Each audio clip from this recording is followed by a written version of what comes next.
All right, welcome attendees. Thank you for joining us for this webinar today called The Power of Fan Engagement. My name is Tressa Levasseur. My pronouns are she and her, and by way of a visual description, I am a middle-aged white lady with brown curly hair and raspberry glasses, and I'm in a room with a quilt behind me and some pinkish curtains. I'm wearing a beige blazer. Before we begin in earnest, let's take a moment to note that we are joined today by panelists from across Turtle Island and attendees from around the world. And so we can pause for a second and collectively recognize that it's difficult and complicated to offer any kind of land acknowledgement in the context of digital gathering. Nevertheless, I myself am joining you from Oronkawan, which is colonially called Hamilton, Ontario, Canada. And I'm on the territory, both traditional and contemporary, of the Haudenosaunee and Anishinaabe people in Dish with One Spoon Wampum Agreement territory. We invite you all to contemplate how we can collectively move beyond just a verbal land acknowledgement and into taking concrete and measurable action to heal the legacies of colonization, of forced migration, of cultural erasure, and to build towards a world where we are in right relation with the planet that we live on and the people who live on it.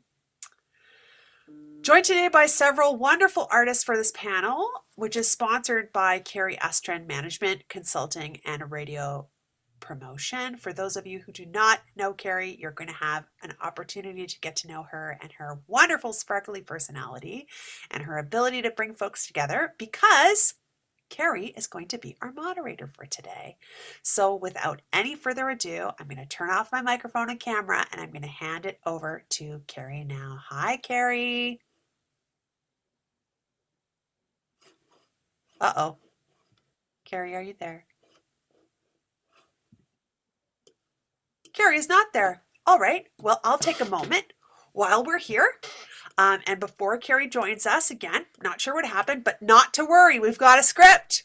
We're prepared. We're covered. I'll introduce our panelists today while we're waiting for Kari to come back. Joining us today, we have Brooksie Wells, Ellis Paul, Deidre McCalla. Is it McCalla or McCalla? McCalla. McCalla, got it? And Sav and Katie from The Accidentals. Sav, I'm not even going to attempt your last name, so sorry. It's not worth it. It's Buist, but it's just not worth it. I feel the same as a Tressa Levasseur, not worth it. Super rock and roll. Sav and Katie are joining us from the road. And maybe we'll take a moment again while we wait for Kari to come back and join us to begin with our starting question. So each of you, I'll ask you to introduce yourselves and to tell us a little bit about the music you make and to describe your community, because today's conversation is really a lot about community. So who is your community? Who are your loyal people? Who are they? And how does that tie into who you are? And maybe we will start with the wonderful Brooksie Wells. Brooksie, are you ready? I am. Can you hear me?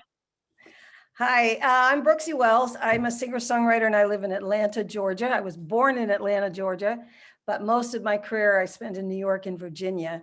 By the way, I live here in Atlanta. I have pinkish blonde hair. I am 69 years old, so I am an elder. I use she and her as my pronouns, and I'm wearing like I guess I do an amulet. I wear a lot of jewelry because it's fun and I love it. I got in the music business at 19. I was signed by Bobby Darin and I was in Kid Creole and the Coconuts back in the day, and did children's music for years when my kids were young, because you can't nurse and rock at the same time, girls. Let me just tell you that. Got back in the folk music world with John Hartford and a bunch of people back when I was pretty young, but then came back in as an elder. And I've now had 3 top 10 folk records in my 60s. So I'm all about, my community is the intuitive community. I work with a lot of people who are involved in spirit work and intuition. and also the recovery community. I've been sober 34 years and have had a wonderful life. So that might ought to do it. That is such a great soundbite. This is not your first time at the Soundbite Rodeo, Brooksie. I did TV for a while, so yeah, I've done this quite a bit. Love it, love it, love it. Let's move to our next panelist and learn a bit about Deidre. Hi, Deidre. Want to tell us a bit about yourself, your music? Actually, I'm a little bit in shock here because I'm Deidre McCalla, and Brooksie, I'm coming to everyone from the south side of Atlanta. And we'll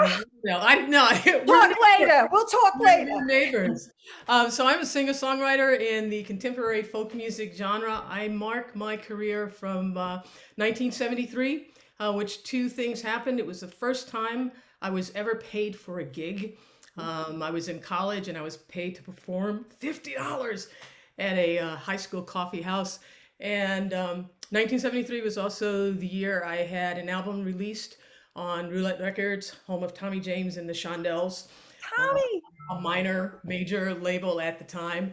So I am staring at 50 years in the music business, which is a blessing and a shock to me at the same time. My musical influences was a folk music of the 60s. I was a big fan of Joan Baez and Joni Mitchell and Simon and Garfunkel, James Taylor and such. And my other musical influence as a Black person in America was Motown. So, and I was also very fortunate to, after college, be involved in the birth of a cultural phenomena known as women's music, which became the soundtrack for a feminist and lesbian identified revolution. So my career path has really been a melding of progressive folk people and my women's music following. I did release 3 albums on Olivia Records, which was a woman-owned, lesbian-identified record company, but I actually had a different relationship with Olivia than other artists did, in that they leased masters from me. I got the production to master, and then they leased them and put them out on Olivia Records, which meant that I had to find the money to make the albums in the first place. I have been crowdfunding before there was a word for it. I've been doing it since 1983. And I first heard that term around 2005, a radio interview with someone, and she was talking about this revolutionary new idea she had and was putting into place of asking fans for money. And I'm kind of scratching my head going, but wait a minute, I've been doing that since forever. Along with, it was an original idea for me. There were other women artists who were also funding their albums from the fans. So that's really been my basis of support for, well, I wasn't doing it in 73, but by 85, so at least 40 years, my fans have made my albums happen. So, and that's why I'm here. Thank you so much, Deidre. That is, I want to have a whole webinar diving into the history of crowdfunding prior to the invention of the word crowdfunding. Right, exactly. Everybody, let's all clap together, for Kari has returned to us despite technical difficulties. We're so happy that you're here. Thank you for coming back. We have just been introduced to Brooksie and to Deidre. And so I'm going to ask Sav and Katie to go next and answer this question while Kari gets oriented. And then we'll pass it over to Ellis for our final intro. Sav, Katie, welcome. Tell us a bit about your music and your fans. Hi, we're 2/3 of an indie folk rock trio called The Accidentals. We're currently on tour, if you couldn't tell by the fact that we are in a van to right Deidre now. And Brooksie, we wish that we were in Atlanta right now because it's freezing cold in the middle of Michigan right now. Yeah, we're sitting in the parking lot of the Beanery in southeast Michigan. So, but we've been playing music together for 10 years. We have a couple albums out. We were briefly on Sony Masterworks. We are right now touring our singer-songwriter side project called Time Out, and we're on the road with Kim Ritchie, Beth Nielsen Chapman, and Maya Sharp right now. And I can tell you our community is really great.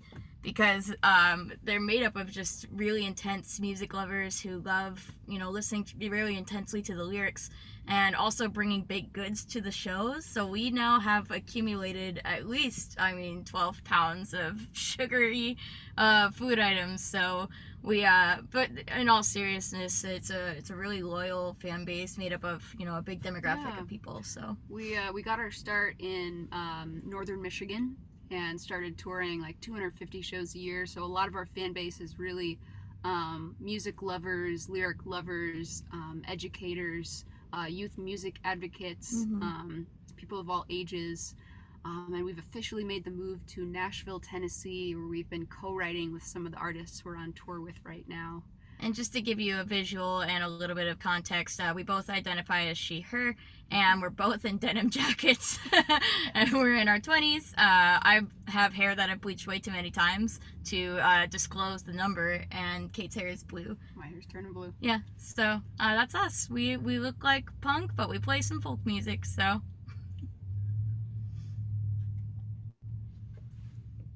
Did we hear from Ellis yet? Not yet. Hey, everybody. My name is Ellis Paul. I identify as he, him. I'm in Crozet, Virginia, which is the native land of the Monacan Indians. And I am in my music room. There are instruments behind me. I am roughly middle-aged and white male. And I've got a dapper vest on and a white shirt. My career started back in 1989, I guess. So I've been doing this for over 30 years and put several records out on Rounder Records. And after the internet exploded, I shifted to my own albums and crowdfunding and all of that as well. My audience, they tend to be people that love a good lyric. And I noticed that there are a lot of librarians and writers and teachers in my fan base. But everybody's welcome. Anyone who likes it can come. And they've been incredibly supportive over the years. So I've been very, very lucky to connect with the crowd of people that I have in my music life. And I'm super happy to be here with these incredible women. Thank you, Ellis. And since I'll be looking for a new internet provider this week, I'm Kari Estrin, and my promo picture still has my dark hair, but the pandemic has put it to almost all white. I am a white female, she, her. I'll be celebrating. I'm wearing a green. I love green. That's all I have to say. I'm wearing green with a little gold specks and a necklace. In 2022 and 2023, I am celebrating 50 years in roots music. I'm known as a holistic artistic career consultant and manager, as well as an acoustic music radio promoter. And in terms of FAI, I'm the founding president of SURFA and 6-time conference director. So going back to, thank you for all your introductions. And what I'd like to talk about with both the Accidentals and Ellis, you really know how to engage with your community. You know how to give to your fans the way you think. It's so inspiring. So I'd like to start with the Accidentals. And just, in the pandemic, prior to the pandemic, both of you were doing exceptional jobs in connecting to your audiences through fan engagement, which just wasn't limited to standing on stage, meeting them at the merch table, and sending out some announcements. So what I'd like to ask you is if you would describe a little bit about what you were doing before the pandemic with fan engagement, how you both give and receive so well to your communities, and also what changed for you during the pandemic? How did you have to kind of get creative with new solutions in order to thrive and keep those fans engaged and keep yourself sane? So Sav and Katie, would you like to begin? Sure. So like you mentioned, we did a lot of touring, and we shook hands with almost every person who was on our social media, especially our Facebook page is still very important to us. And through like our newsletter and Facebook, we cultivated a group, and we actually came up with a name for them. Famgrove, which is a parody of our song Mangrove, but in a similar way, it keeps growing in a very natural way. So yeah, that's the name. And so our little fam grove was a private group on Facebook, and these were all people who, sort of built a community amongst themselves, and all had a lot of shared interests with music, and who were huge supporters of independent music, and would send us gas cards in the mail, and kind of go around and support all the other Michigan musicians at the local festival circuits. Yeah, one of the through lines through some of the people that we interacted with and how we cultivated some more fan engagement was in the action of touring. We would encounter a lot of kindness, which we desperately need in a world that is constantly changing day to day, and there's something else in the headlines all the time. And so oftentimes we would encounter this kindness in the form of, like we said, gas cards or baked goods, or sometimes people would let us crash with them. And so one of the things that we started doing was mentioning these people on social media and in our newsletters when they do something kind, because kindness has a tendency to multiply. So, in doing this, we would build really personal relationships with our fans and kind of continue this pattern of kindness. So, I'm very impressed with your weekly blog, and that is something outstanding that you do. The way anybody who has interacted with you during that week or activities you've done musically, you just make everyone so much a part of your community. So I'd like you to, though, I know that you've done so many interesting things, for instance, on your Patreon page and ways of connecting. Would you talk a little bit about that? Yeah, so we started our Patreon in January of 2019. And that was kind of something that we were encouraged to do by Megan Slankard, who we call the Queen of Patreon, because she's really, really involved in it, and it's helped sustain her as an artist. And so we set up our Patreon, and at first it was, a couple of things we would do. We did a weekly tour blog where we talk about where we are and what we're up to. We would do some live streaming, and then very quickly afterwards, our trailer was stolen while we were in Tucson, Arizona. So Patreon was sort of what helped us. It was the weirdest timing. It helped us get back on our feet, and our community really came around us too at the same time. And then 6 months later, our van was totaled, so Patreon was there again to help us kind of retain that back, and then the world shut down. So at that point, our touring income was kind of out the door. We decided to devote more of our attention to our Patreon, and we started cultivating different things. Like we do a book club that meets once a month, and we read books that they propose and we talk about them. We have a throwback album review where they pick an album they'd like to talk about, and we all listen to it and come together with notes. We do a lot of really cool things, most of them pitched by our community and our fans, and we have built a really special relationship with the Patreon. And right at the beginning of the pandemic, we were a little bit burnt out, as I feel like a lot of people were, and so the first live streaming project we started was a consistent project called Daily Breathers, where every day at noon we would log on to our Facebook page for anyone who followed us for free to join us in about 10 minutes of taking one deep breath and listening to a song, and we would recommend a book, and we would light a candle and send out some energy to everyone on the front lines.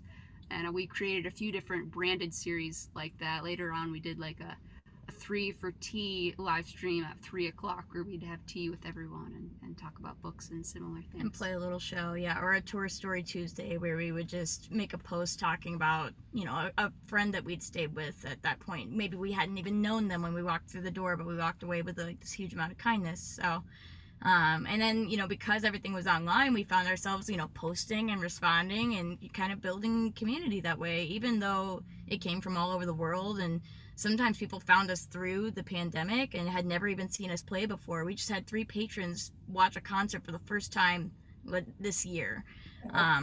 There's just something really special about the ability to still connect even in a time of isolation. So we worked really hard to keep that going because we needed it. Yes. And I'm not bringing you cookies to the city winery because I don't want to add to your sugar. Please.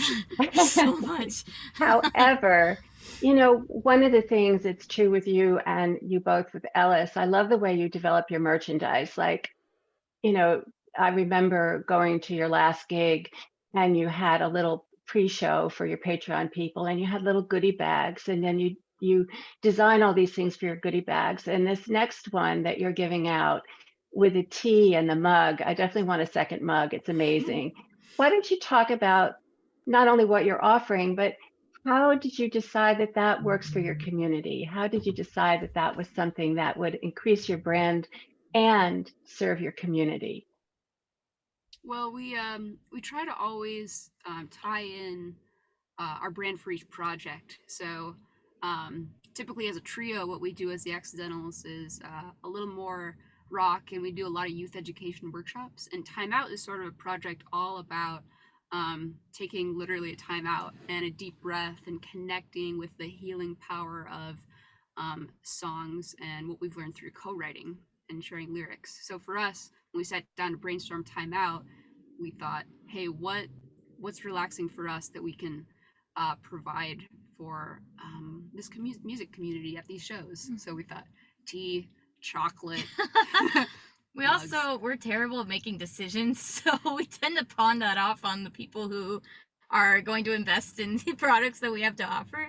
So for instance, we ask our patrons, or even just our over our Facebook, to pick a logo or a t-shirt. Or, we'll ask for video ideas. We'll be like, hey, we're thinking about putting a music video to this song. What do you visualize when you hear it?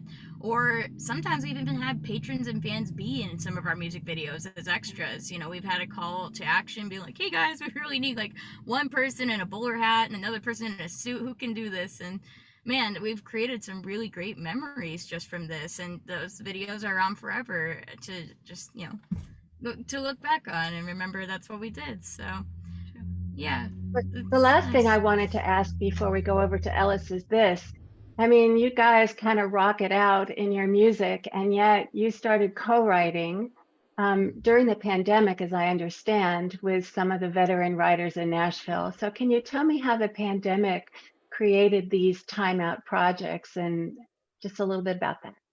Yeah, well, I want to give full credit where it's due. Our first co-write ever was with Beth Nielsen Chapman, who is a Hall of Fame songwriter, and that was absolutely a lot of pressure going into that scenario, but she made it very easy. Oh man, she took such good care of us that it gave us the confidence to keep moving, because we'd never done much co-writing before. Songwriting was a very solitary action before that, where we would just pour our feelings on paper. But we learned a lot from her, and so we started writing with Maya Sharp as well, and that went really great. And right about that time is when the pandemic shut everything down. And I think, I speak for both of us when I say we were both so creatively burnt at this point from, 10 years of touring, that neither of us could have written a song in that time. It was almost like we could not find a way to talk about everything that had happened in the grieving process and losing everything twice over. And so, writing with people like Gary Burr and Georgia Middleman, Peter Mulvey, Kim Ritchie, all these people, we continued to do co-writes over Zoom, which is its own monkey, but we learned a lot from it, and it kept us creatively flowing when we really needed it most. So, I just want to brag on you. You co-wrote a song with Kim Ritchie called Wildfire for the pandemic, and it resonated so much with people during the pandemic that it was the #1 song of the year, and you were just speaking to what everyone else was feeling. So congratulations on all your hard work and on working with so many interesting people to bring your art to a new place. And you're sporting a new van is the last thing I'll say, right? Yes, we're coming at you from the van, but we also want to thank you, Kari, for helping put that out to people and get that in the right hands. So thank you so much. Well, I'm learning a lot from you, so it's a real honor.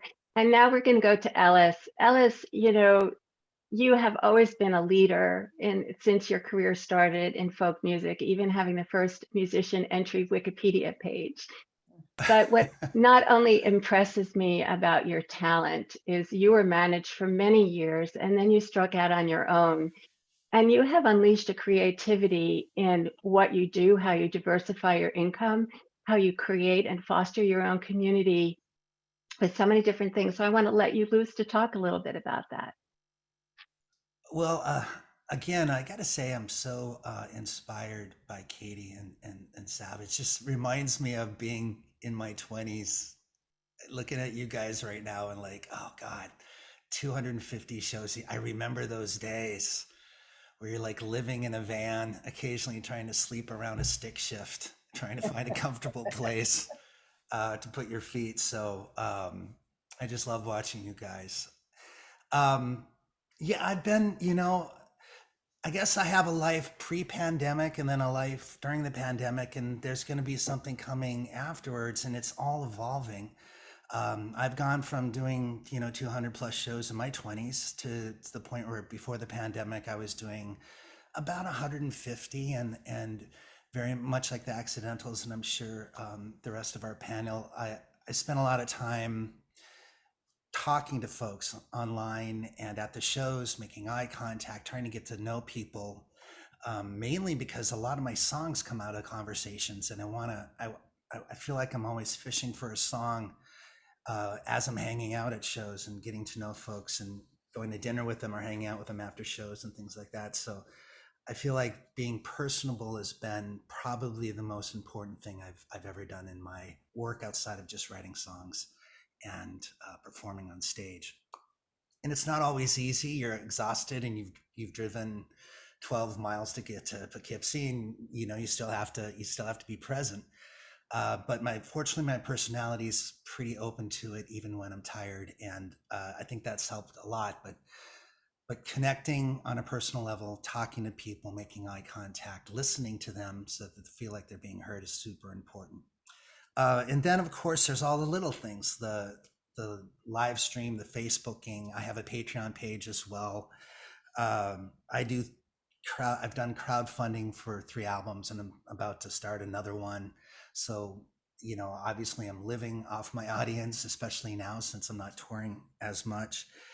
And I even do special events with folks, like take vacation trips with them. I've done cruises and annual trips to Monhegan Island in Maine with a group of 40 or 50 of them. And those events are super important to glue in relationships, not only between me and them, but between each of them with each other. And I think because of that, the community locks in around me in ways that I have nothing to do with. And so that's one of the things. I do one-on-one sessions with folks. I do a lot of songwriter events. I run a songwriters retreat that's become a successful thing, and I teach songwriters business stuff and songwriting online one-on-one. So there's a lot of ways for me to get involved with people who love my music, and not only as a performer but as a mentor to them. And I think that sort of solidifies the deeper web of connection that flows out from my music and from me. And it's something I'm very proud of.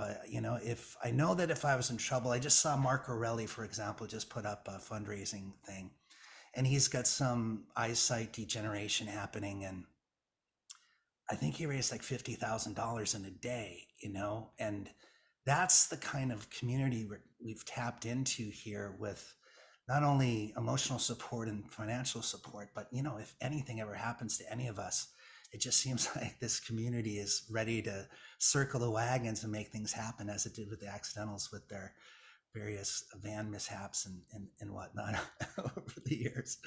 So I don't know if that answers the question the way you wanted me to, but yeah, live streams, one-on-one sessions, Patreon, crowdfunding, events like my Songwriters Retreat are these vacation events where people can bond around me, and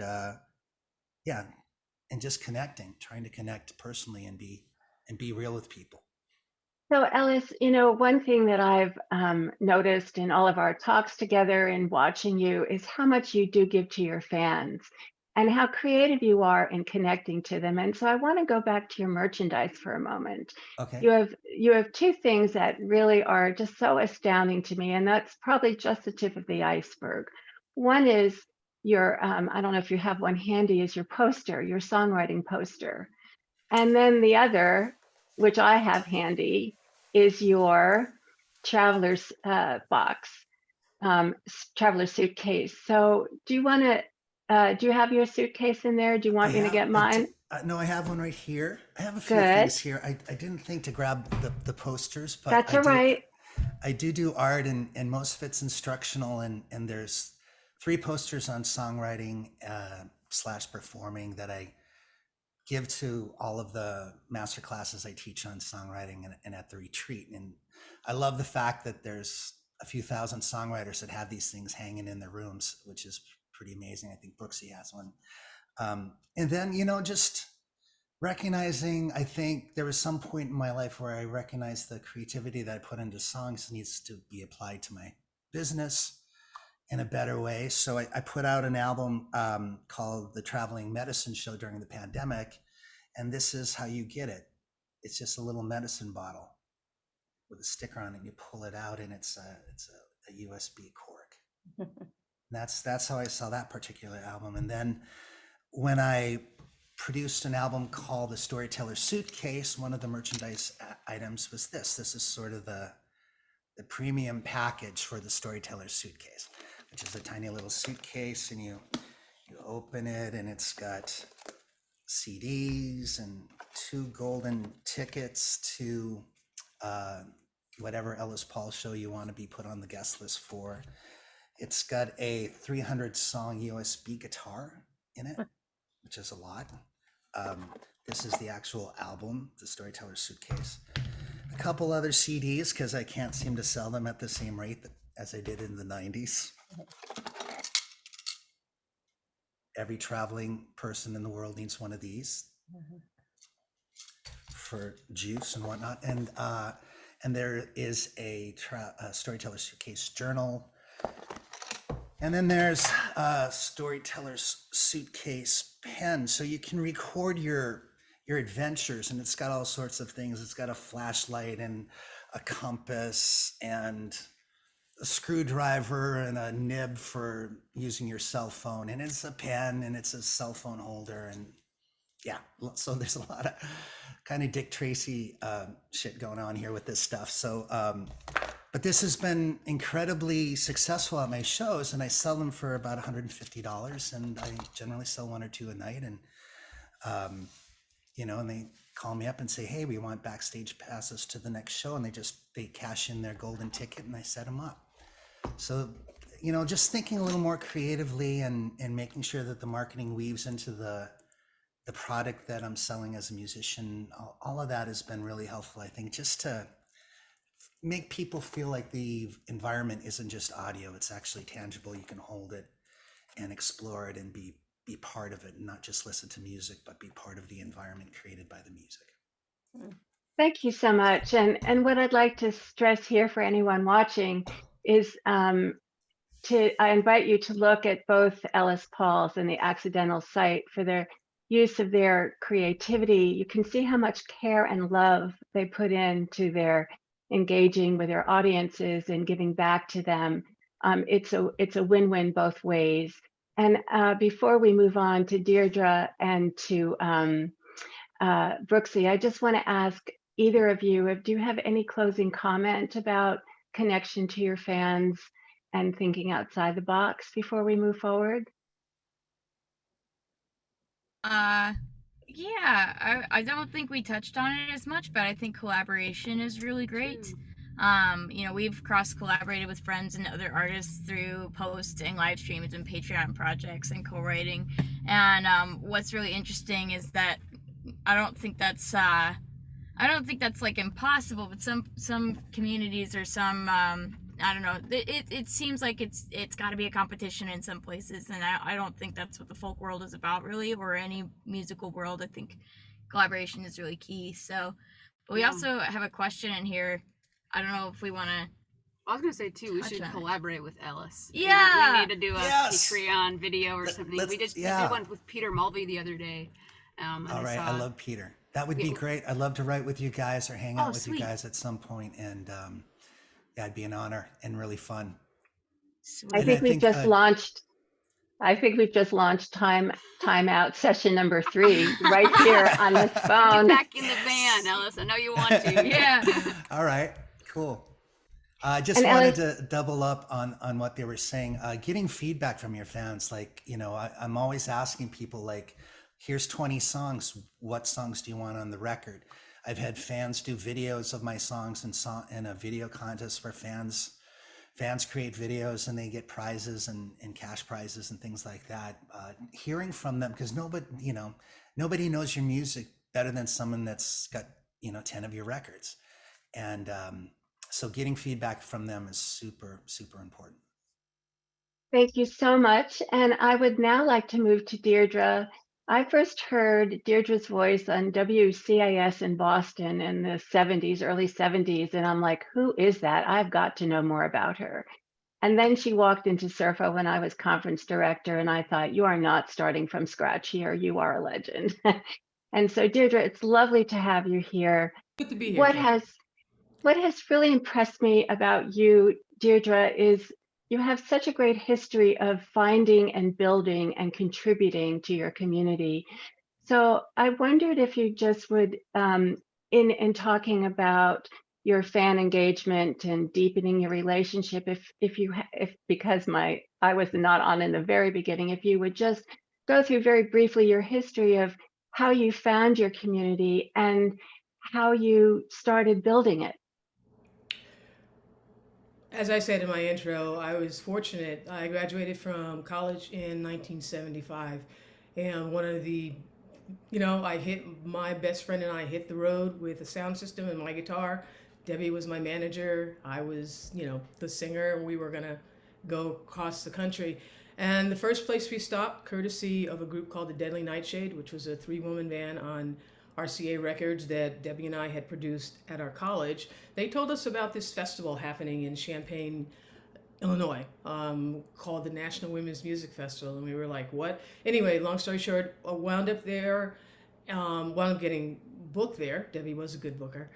And found this whole beehive of activity that we had no idea was happening called women's music. I think this was either the first or second year of the National Women's Music Festival. We had never heard of it before. And over the next few years, this grew and grew and grew. And it really, women's music, as it was known, is a cultural phenomenon. It's not really a kind of music, but really it was a movement to make women more powerful and visible in the music industry, and more pointedly to make a place for lesbians in the world, much less the music world. And women's music as a cultural phenomenon really is a testimony to the power of music. They needed, Olivia went out and had to find people to help distribute the albums that they were releasing by Meg Christian and women and Chris Williamson, and they would say at a concert, who wants to be a distributor? And women would raise their hand and like, oh good, you're now a distributor in this area. And the albums were sold at shows, the albums were sold in some record stores.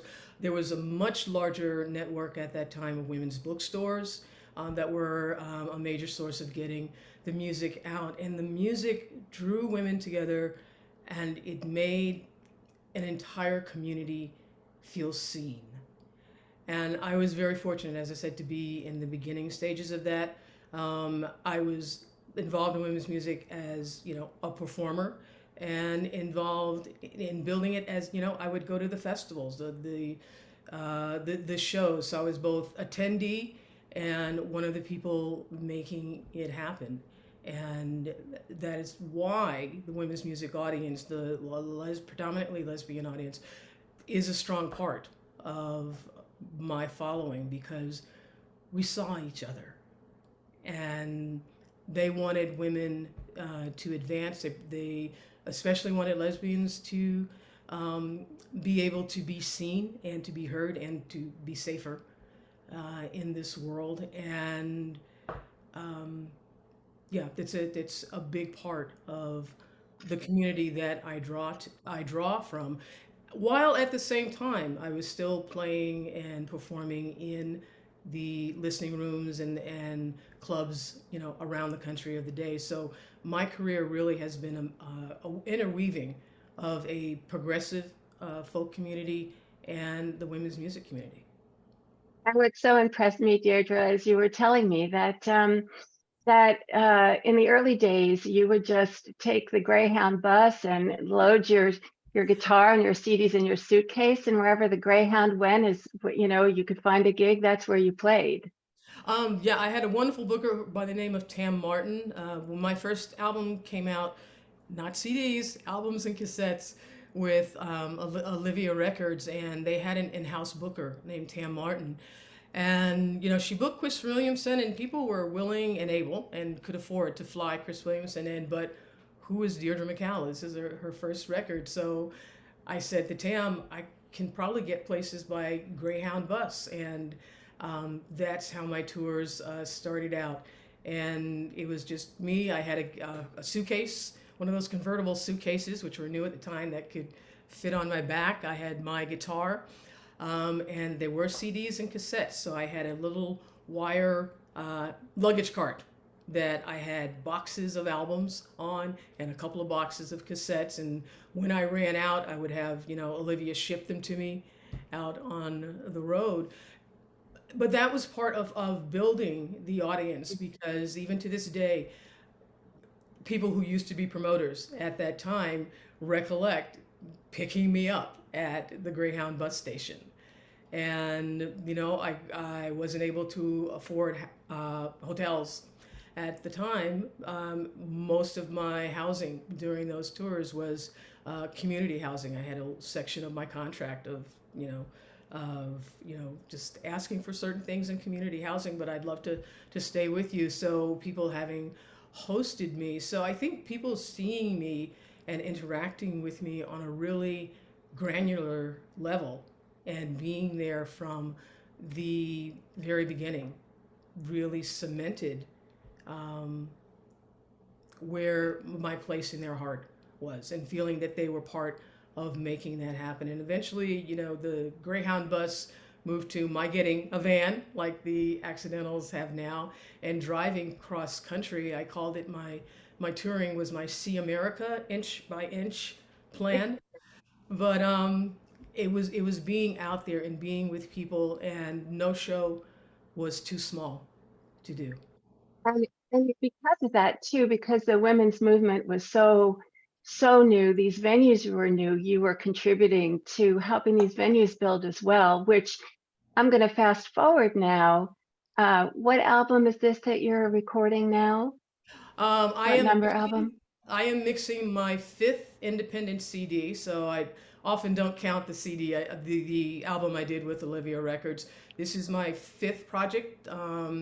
I just got mixes from the producer last night. It should be out in June. All of my independent projects have been funded by my community. In 1983, I had a mailing list, and truly a mailing list. It was snail mail of about 700 people. And I sent out a letter that started with, I'd like to make an album. Can you help? And people came through for me. In terms of donations, sometimes it was I set up low or no interest loans with people. That first album, there were only 700 people on the mailing list. So yeah, some of it did go on a credit card, but I made it happen. Anybody that lent me money was very assiduously paid back. And every project after that has had some echo of that line, I'd like to make an album, or I'd like to make another album. Can you help? And it's a miracle to me. Deidre, what's so fascinating to me is you didn't go the Kickstarter route for this next album. So in just a couple of minutes before we go to Brooksie, it's pretty stunning what you did for fundraising, and it wasn't that Kickstarter model. So can you tell us about that? I mentioned, and you may have been at that I first heard about crowdfunding, in 2005, and it was being put out as being new, and I'm like, I've been doing this for years. No, I didn't go the Kickstarter or Indiegogo route where you have levels and you have merch and stuff. For my history with people, I actually think they might have been a bit put off by that, to make coming from me, the relationship so transactional. I did use GoFundMe.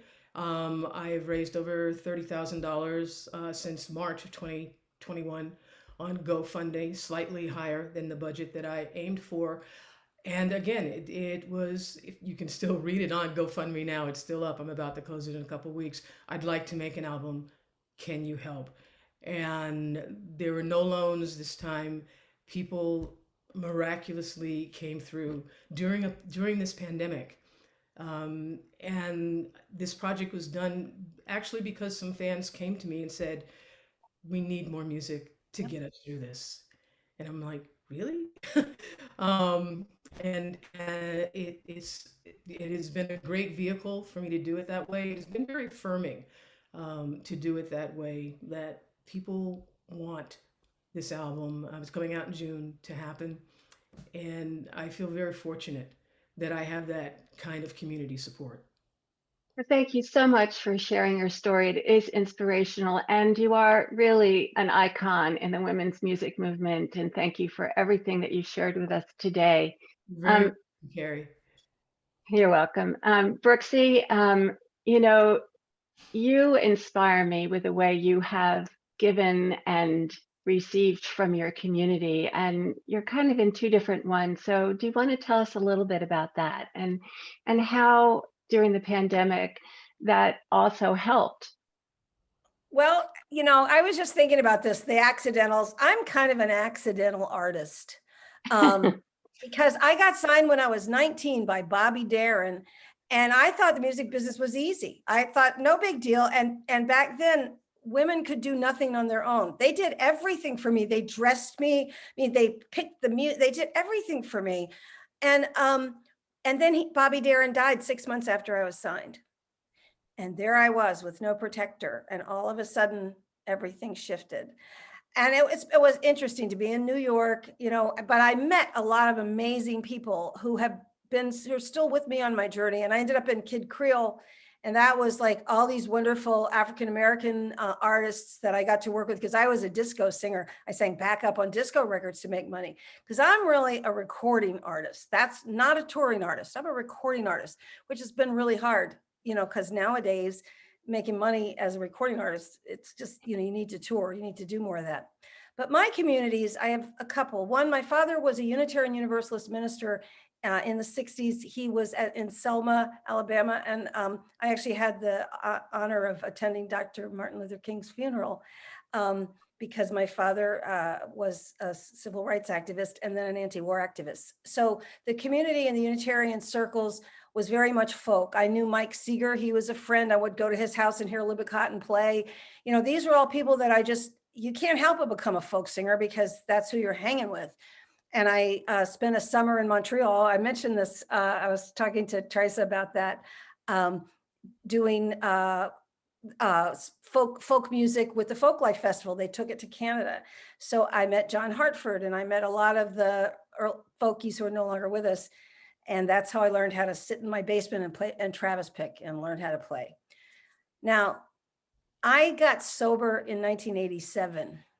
So this is another thing that I was a little bit of a wild child when I was young and rock and roller and crazy, and ended up getting sober. And that changed my whole life. And it allowed me to have a family, and I raised children. And so I was out of the business of music for many years, except as a children's musician. So I did children's music. And my biggest audience were 5 years old, and they were awesome. And I have a little album out with kids music, which I love, and I still perform children's music at Gray Fox. But so I want to thank Folk Alliance also, because when I started attending, I started making folk records again about 2015 was when I came on with Kari, and I've made 3 albums, and the ones before that, I didn't understand the direction, and I didn't know, and Kari helped me to focus my music. I also teach intuition. I'm an intuitive. I've been doing it for 25 years, and I help people honor and access their intuition. And that community is mostly women, spirit women, and they are a big part of my audience. So these are people who come to me from that side, but they also like to hear the music, so they support me. But as far as recovery goes, what has become really great in the festivals, when I do a little bit of touring, and they have quiet rooms. Like at Folk Alliance in Montreal, they had a quiet room for people who needed that. From, we need to be able to get away a little bit from all the crazy. And the music is the connecting spark for almost everyone who's trying to get sober. It's what, ask anybody, they'll tell you it was a song that helped them. And so I think that's a big part of who I am. And, everybody does it their own way, and, it is what it is. But it's a thing that we call attraction rather than promotion. So I don't really promote that. I just, but Kari was asking about it, and it is important to let people, because it's such a big problem today, with, especially in the younger folks, fentanyl, all that stuff, it's bad. And providing safe space for people in the music business to come together and own their recovery. And what I like to do is be a guiding light as far as, I've been sober 34 years, I've never relapsed, and I've had a wonderful life. And now I may not have been as maybe successful in some ways as others might have been, because I can't be too driven. But when you're my age, and I'm 69, and look how great I look. I mean, come on. When you're my age and you're getting to make music the way you want to make it, and people are willing to help you. And the Unitarian community is also super big on this. My father was a UU minister, my sister, and I toured Ireland because I called the Unitarian Church and said, can I do a show? And they said yes, because that community loves folk music.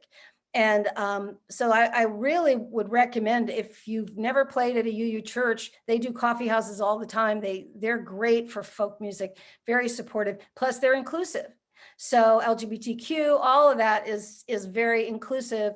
And that is a big part of my personal fan base, is people in the Unitarian Universalist world. They also have an organization of musicians, so you can also get in and support each other, find places to play. But and in the recovery, yep. Well, I was going to say, I'm so I've noticed in knowing you for years how you give to so many people in the recovery community, and how many people, when you say attract, don't promote, so many people come to you and offer to help you out. And I think that's a really beautiful thing. I think people who are part of communities, or sometimes don't even know they're part of a community, there's so much support and unity together. So I'm sorry, why don't you finish what you were saying? But I did want to note how much you do bring people around you in these two communities that you're in. It's very impressive how you give and you receive from them. Well, thank you. Thanks for saying that, Kari. And, I have a hashtag, it's everybody knows Brooksie. And I just sort of exist on a lot of different planes. And I'm so thrilled to meet Deidre, because we're neighbors. That's so exciting. And I'm a big part of the lesbian community as well, although I'm an advocate, and I've worked with a lot of that community musically, and I've actually co-written with a couple of women in that community, and I'm very thrilled to get to meet her. So I'm like having fan shock. But for me, my songs kind of speak for themselves, and my songs tell my story, and my songs, I hope, help other people, mostly women, but men too, help people to see that there is hope there's light at the end of those tunnels. And if you honor and access your intuitive side and follow guidance, you can have a great career as an older person. I came back in this business in my 60s and had 3 top 10 records on folk radio. How did that happen? It's because of you and, these beautiful people who helped me, do the next right thing. And I really do. I'm just so impressed with this crowd, because you all are much better at the technology than I am. But, and you can all help me, because this is me. I'm like, okay, you can all help me do the technology. I have trouble with all that stuff. But somehow I've managed to make it work. And thank you, Kari, and thank Folk Alliance, because I've met so many great artists in Montreal and at the other in Kansas City, just the way they helped me. And now all these women hooking up and, you know, staying together. It's just beautiful. And plus Ellis, because I love Ellis. I have his poster. So. Well, thank you so much, Brooksie. And the thread that I'm seeing here, and what I encourage everyone who probably are thinking the same thing, it's not what you think you should do. It's just being authentic to who you are. And that's kind of what Brooksie was talking about. And that's what all the panelists today have talked about, is being authentic. What matters to you? What matters to the people that you care about, who are your audience? There was one question before we do a quick wrap up here. How many of you will physically be at Folk Alliance? How many will virtually be on the panel? Anyone attending in person? I'm thinking about doing it. It's coming just before the new CD is being released, and I have a number of things that I'm juggling, but I'm thinking of virtually attending, yes. Mm-hmm. Well, I hope that everyone here is going to consider either going or being there virtually, because we all get so much out of Folk Alliance, and I'm going to echo that. We so appreciate you.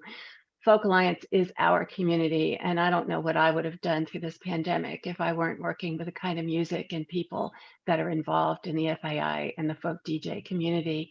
So before we go today, I'd like to ask each of you if there is something that you picked up from another panelist today that you thought was really interesting, and starting with the accidentals. Yeah, we want to steal Ellis's suitcase. Definitely. Or Deirdre's suitcase backpack. We wanted to ask about the convertible backpack situation. The convertible suitcase. We're very interested in that. No, but seriously, it's so cool to see how different communities yield, different really cool ideas and interactions, and we're looking forward to growing and collaborating with each of y'all. That's kind of what the folk world is about, and what Folk Alliance is about, is aligning yourself with really cool people doing folk music. So thanks for having us. Thanks so much for joining us in your band today, and I do hope you have an excellent show at the Arc. And thanks. Ellis, how about you? What do you want to steal from someone today? Borrow.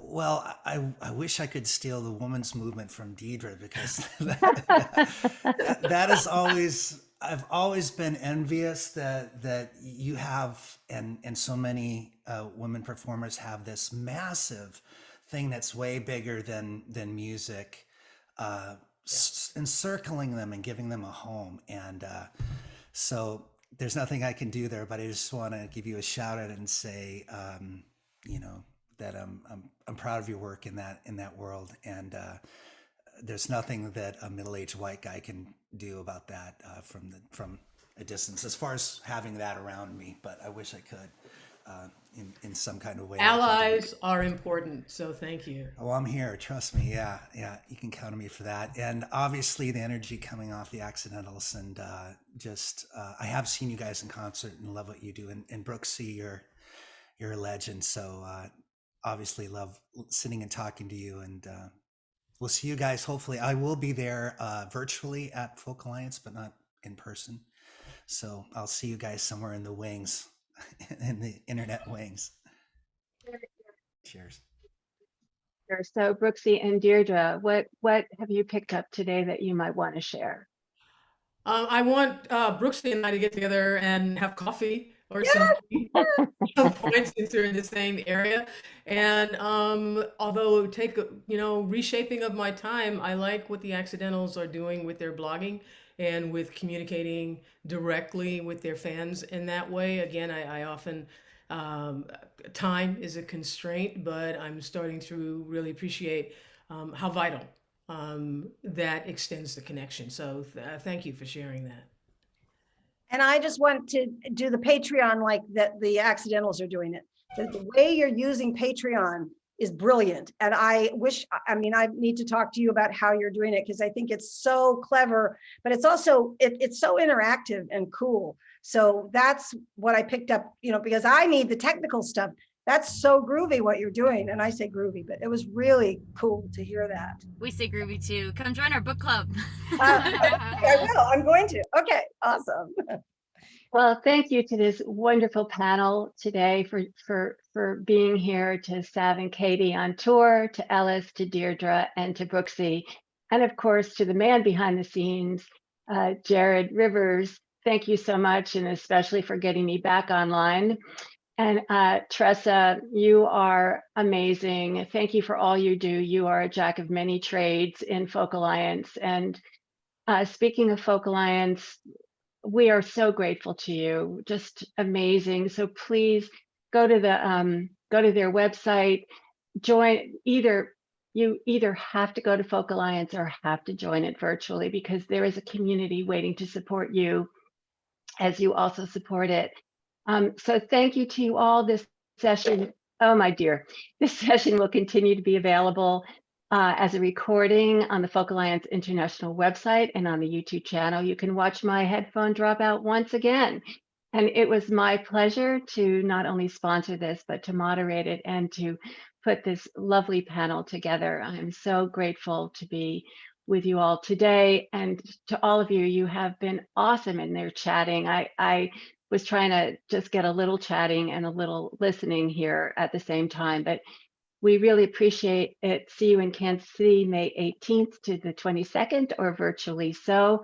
Be sure to go to other panels and peer sessions for Folk Alliance. They're amazing. And stay connected, safe, and in your community. We hope you have something to take away to help your own audiences get a little bit more, and for you to receive a little bit more from them. Thank you and goodbye.